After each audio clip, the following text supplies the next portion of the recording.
दोस्तों आज हम बात करेंगे चोपटा टूर के बारे में। यह वो जगह है जहां दुनिया का सबसे ऊंचा शिव मंदिर मौजूद है। इतना ही नहीं, ट्रैकिंग, हाइकिंग, माउंटेन साइकिलिंग और एडवेंचर के शौकीन लोगों के लिए तो यह एक जन्नत के समान है। चोपटा को भारत का मिनी स्विट्जरलैंड भी कहा जाता है। यहाँ की खूबसूरती, यहाँ के प्राकृतिक नज़ारों को आज हम आपको इस वीडियो में दिखाने वाले हैं और बेहद कम खर्चे में आप इस टूर को कर सकते हैं। आखिर क्या कारण है कि पूरे साल यहाँ टूरिस्ट की भीड़ लगी रहती है, पूरी जानकारी आपको इस वीडियो में दी जाएगी। तो वीडियो को अंत तक जरूर देखिएगा और ऐसी ही एंटरटेनिंग और इन्फॉर्मेटिव वीडियोस देखते रहना चाहते हैं तो चैनल को सब्सक्राइब जरूर करें। साथ में बेल आइकन दबाने के बाद ऑल बटन पर क्लिक जरूर करें ताकि ऐसी ही इन्फॉर्मेटिव वीडियोस के नोटिफिकेशन आपको मिलते रहें। दोस्तों ऐसी वीडियोस को बनाने में हमें बहुत मेहनत लगती है, तो यार आपसे इतनी रिक्वेस्ट तो कर ही सकते हैं कि प्लीज वीडियो को लाइक जरूर कर दीजिए और कमेंट बॉक्स में अपनी राय हम तक जरूर पहुंचाइए ताकि हमें भी मोटिवेशन मिलता रहे और आप तक हम ऐसी ही इन्फॉर्मेटिव वीडियोस लगातार पहुंचाते रहें। तो प्लीज एक लाइक, एक शेयर और एक कमेंट जरूर करें। तो चलिए आज घूमते हैं भारत का mini Switzerland Chopta.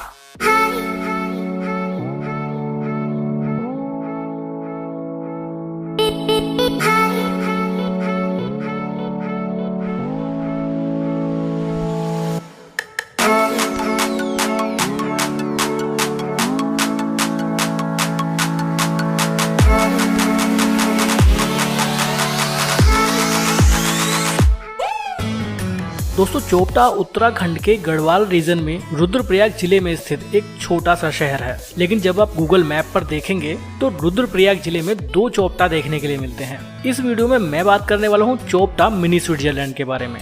Google map पर सर्च करते वक्त रुद्रप्रयाग को चोपटा लिखने पर एक दूसरा चोपटा दिखाई पड़ता है, लेकिन जब आप चोपटा की जगह चोपटा मिनी स्विट्जरलैंड लिखेंगे तो आप सही लोकेशन पर पहुंच पाएंगे। तो गूगल मैप का प्रयोग करते वक्त विशेष तौर पर ध्यान दें कि आपको चोपटा मिनी स्विट्जरलैंड ही लिखना होगा। चलिए अब बात करते हैं कि चोपटा मिनी स्विट्जरलैंड कैसे पहुंचा जाए।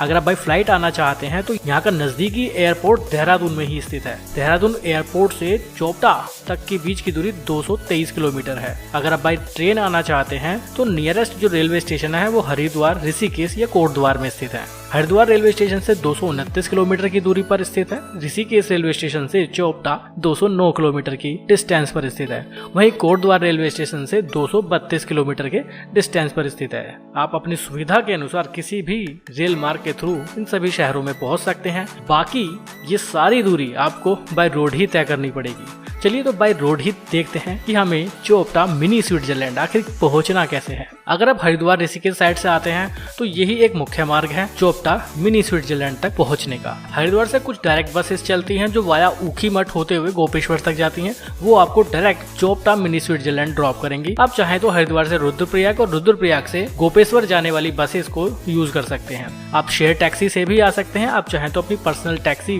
बुक करके भी चोपटा तक पहुंच सकते हैं। हरिद्वार से बात करूं तो अगर आप शेयर टैक्सी या बसेस के थ्रू चोपटा तक आना चाहते हैं तो 500 से 550 रुपए आपके खर्च होंगे। आप हरिद्वार से चोपटा मिनी स्विट्जरलैंड तक पहुंच जाएंगे। बट अगर आप कोटद्वार वाले मार्ग से आते हैं तो आपको कोटद्वार से पौड़ी होते हुए श्रीनगर आना होगा और उसके बाद रुद्रप्रयाग होते हुए चोपटा तक पहुंचेंगे। पौड़ी एक बहुत बड़ा शहर है, यहाँ से भी बहुत सारी बसेस चलती हैं। यहाँ से जो बस वाया ऊखीमठ होते हुए गोपेश्वर जाती है वही बस आपको चोपटा मिनी स्विट्जरलैंड ड्रॉप करेगी। आप चाहें तो केदारनाथ, बद्रीनाथ यात्रा के दौरान या चारधाम यात्रा के दौरान भी चोपटा तुंगनाथ महादेव के भी दर्शन कर सकते हैं। जी हाँ, केदारनाथ से बद्रीनाथ जाते वक्त आप चोपटा होकर ही आगे बढ़ेंगे तो एक रात का स्टे करने के बाद आप चोपटा घूम सकते हैं। बाय रोड इस यात्रा का एक अलग ही आनंद रहता है। आप चाहें तो अपनी पर्सनल कार, बाइक लेकर भी आ सकते हैं और यहाँ के रोड बेहद ही खूबसूरत हैं और ये जर्नी आपकी एक मेमोरेबल जर्नी में से एक रहने वाली है। तो ये सारी बातें होती हैं चोपटा मिनी स्विट्जरलैंड तक पहुँचने की। बात करते हैं कि वहाँ पर होटल कहाँ मिलेंगे, कितने उनका टैरिफ रहने वाला है। देखिए चोपटा एक बहुत बड़ा शहर नहीं है,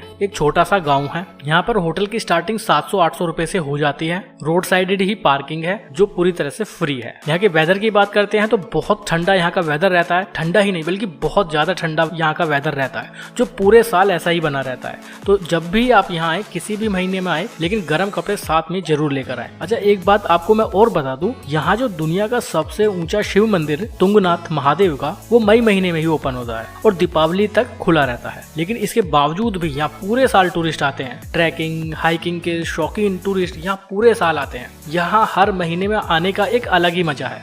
अगर आप बर्फ को एंजॉय करना चाहते हैं तो नवंबर, दिसंबर, जनवरी या फरवरी के मंथ में आ जाइए। लेकिन अगर आप मार्च, अप्रैल के मंथ में आते हैं तो आप यहाँ की खूबसूरती का एक दूसरा लेवल देखेंगे। उस समय यहाँ बुरांस के फूल खिल उठते हैं और यहाँ की जो वादियाँ हैं बहुत सुंदर लगने लगती हैं। बरसात के सीजन में आते हैं तो यहाँ की खूबसूरती और ज्यादा बढ़ जाती है। तो इस तरह से पूरे साल यहाँ टूरिस्ट अलग अलग अनुभव लेने के लिए आते हैं। अगर आप मंदिर में दर्शन करना चाहते हैं तो मई से लेकर दीपावली तक के बीच में आप आइए, आपको मंदिर के कपाट खुले मिलेंगे। बट अगर आप एडवेंचर के शौकीन हैं तो आप पूरे साल कभी भी आ जाइए, पूरे साल यहाँ भीड़ लगी रहती है, पूरे साल यहाँ अच्छी खासी चहल पहल रहती है। चलिए बात करते हैं कि चोपटा में कहाँ कहाँ घूमने जाएं। देखिए, चोपटा का जो मेन अट्रैक्शन है वो है तुंगनाथ टेम्पल। चोपटा एक छोटा सा गांव है। मेन टैक्सी या बस स्टैंड के पास से ही ट्रैकिंग का रास्ता शुरू होता है जो तुंगनाथ टेम्पल तक जाता है। इसे दुनिया का सबसे ऊंचा शिव मंदिर के नाम से जाना जाता है। तुंगनाथ मंदिर समुद्र तल से 3680 मीटर की ऊंचाई पर स्थित है। 4 किलोमीटर का पैदल रास्ता है जो अपहिल है, काफी खड़ी चढ़ाई है। आप चाहे तो पैदल कर सकते हैं, आप चाहे तो घोड़ा या खच्चर के थ्रू जा सकते हैं। घोड़े खच्चर वाले दोनों साइड का जो चार्ज लेते हैं वो 1200 रुपए है। अगर आप वन वे करना चाहते हैं यानी सिर्फ ऊपर तक जाना चाहते हैं तो 800 रुपए पे करके आप घोड़े से इस यात्रा को कर सकते हैं। लेकिन 4 किलोमीटर का ट्रैक है,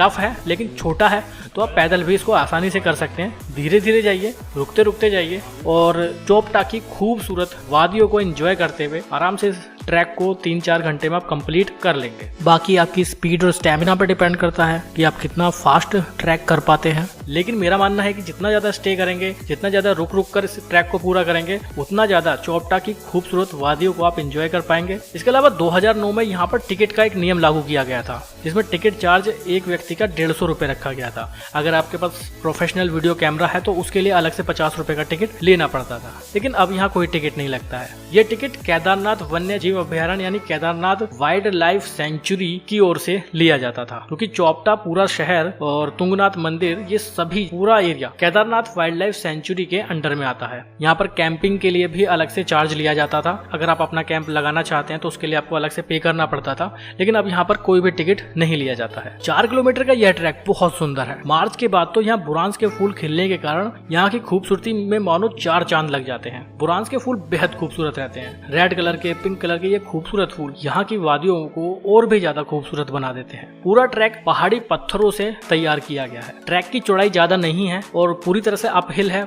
बहुत खड़ी चढ़ाई है। जैसे केदारनाथ यात्रा अगर आपने की है तो ठीक वैसी ही खड़ी चढ़ाई है, लेकिन वादियां बेहद ज्यादा खूबसूरत है। कुछ ही दूरी पर चलने पर आपको एक बुग्याल देखने के लिए मिलेगा।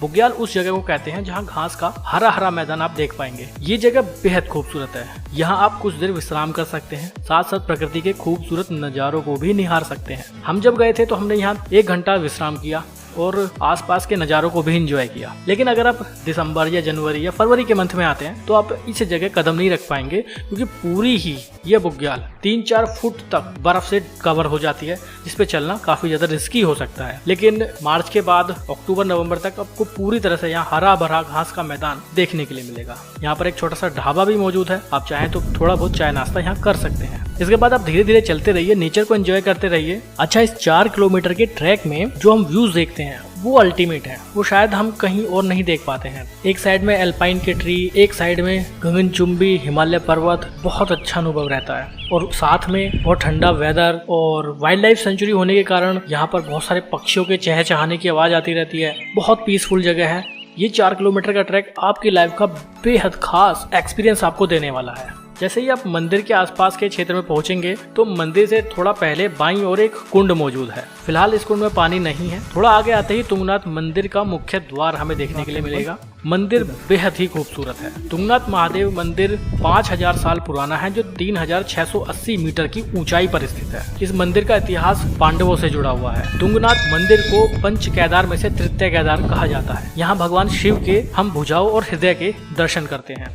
तुंगनाथ महादेव मंदिर की संरचना बहुत ही अद्भुत है। मंदिर में प्रवेश करते ही नंदी बाबा की पत्थर की मूर्ति दिखाई देती है, जो कि तुंगनाथ महादेव की तरह मुख किए हुए है। मंदिर की छत को पत्थर से बनाया गया है और उसके ऊपर लकड़ी का एक गुंबद बना हुआ है, जिसमें 16 छेद हैं। मंदिर का निर्माण बेहद ही खूबसूरत ढंग से किया गया है। तुंगनाथ महादेव मंदिर को पंच केदारों में सबसे ऊंचा मंदिर माना जाता है। यहाँ तक कि पूरी दुनिया का सबसे ऊंचाई पर स्थित शिव मंदिर माना जाता है। पंच केदारों में केदारनाथ मंदिर की ऊंचाई 3583 मीटर, रुद्रनाथ मंदिर की ऊंचाई 3559 मीटर, वहीं मध्यमहेश्वर मंदिर की ऊंचाई 3490 मीटर और कल्पेश्वर मंदिर की ऊंचाई 2200 मीटर है और तुंगनाथ मंदिर 3680 मीटर की ऊंचाई पर स्थित है। वैसे अमरनाथ यात्रा के दौरान जिस गुफा में हम दर्शन करते हैं वह भी भगवान शिव को ही समर्पित है और उस गुफा की ऊंचाई 5486 मीटर है। तो उस लिहाज से अमरनाथ गुफा सबसे ज्यादा ऊंचाई पर स्थित भगवान शिव की शिवलिंग वहां मौजूद है। इसे बाबा बर्फानी के नाम से भी जाना जाता है।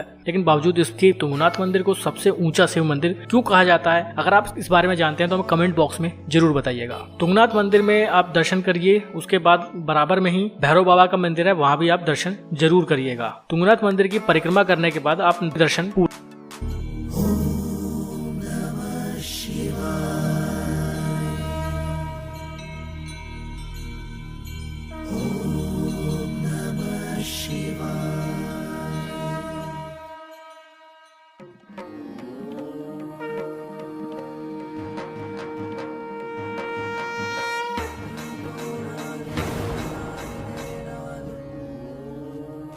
यहाँ से आप चंद्रशिला ट्रैक के लिए भी जा सकते हैं, जिसकी यहाँ से दूरी मात्र 1 से 1.25 किलोमीटर है और चंद्रशिला टॉप की जो ऊंचाई है वो समुद्र तल से 4000 मीटर है। चंद्रशिला टॉप की ऊंचाई माउंट एवरेस्ट की ऊंचाई से आधे से कुछ ही कम है। यह भी एक बहुत खूबसूरत जगह है। यहाँ से आप 360 व्यू हिमालय पर्वत का देख सकते हैं, लेकिन ये पूरी तरह से डिपेंड करता है कि वेदर कैसा है। जनरली यहाँ पर बहुत ज्यादा फोग, बहुत ज्यादा धुंध होने के कारण हम अच्छे व्यूज नहीं देख पाते हैं। लेकिन 1 से 1.25 किलोमीटर का ये ट्रैक भी बहुत दिलचस्प रहने वाला है। पतला सा ये ट्रैक है, छोटा सा ट्रैक है और पूरी तरह से अपहिल है। यहाँ भी बहुत ज्यादा टूरिस्ट जाते हैं। इन सब के अलावा चोपटा में और भी बहुत सारी जगह है जहाँ आप घूमने जरूर जाइएगा। चोपटा मिनी स्विट्जरलैंड से करीब 6 किलोमीटर पहले एक बनियाकुंड नाम से जगह है। ये भी बहुत अच्छी जगह है। यहाँ पर आप कैंपिंग को एंजॉय कर सकते हैं। यहाँ पर फूड ऑप्शन भी बहुत ज्यादा हैं, बहुत सारे होटल्स वगैरह अवेलेबल हैं। ट्रैकिंग अगर आप करना चाहते हैं तो बनियाकुंड में आप ट्रैकिंग के लिए निकल सकते हैं। बहुत खूबसूरत जगह है, रोड साइड ही ये जगह स्थित है और यहाँ से जो व्यू हमें देखने के लिए मिलते हैं वो भी अपने आप में बेहद अल्टीमेट है।